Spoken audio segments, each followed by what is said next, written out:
तर मित्रांनो, तर समोर फाईट चालू होती दोघा बंद्याची. तर मग मी इथं थांबलो बघा. मग मी त्याच्यामधल्या एका बंदाला मारलं त्या बंद्यानी. तर मग बघा मी इथं आलो आणि ऑक काढली. तर तो बंदा समोर बघा ओपनमध्ये आला बघा. बंदा ओपनमध्ये आला, डॅमेज दिलं त्याला. बॉल लावली, कोणी ॲक्टिव्ह झाला आणि लावला देमित्री. मग त्याला पूर्ण फिनिश करून घेतलं मित्रांनो.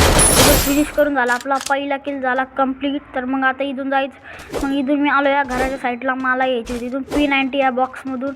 मग मी बघा बॉक्स लुटायला लागलो. बॉक्स लुटता बघा मग मला P90 पण भेटली. P90 भेटल्यावर मग मी बघा थांबलो इथं, थोडंसं लूट केल्याच्या नंतर आलो बघा या घराच्या इकडं साईडला. आणि मग इथं एक बंदा उतरला. तो बंदाचे मला फुटेज आले, तो बघितलं तर मला इकडं होता. मी ग्लू वॉल लावली. तर मग गेलो त्याच्यावर रश करायला गेलो. मग तर मग त्याने स्कायलर सोडला. तर बघा मग त्याला मी इथं P90 वन टॅप देऊन झाला. आपले 2 किल कंप्लीट. तर आजच्या व्हिडिओसाठी एवढंच.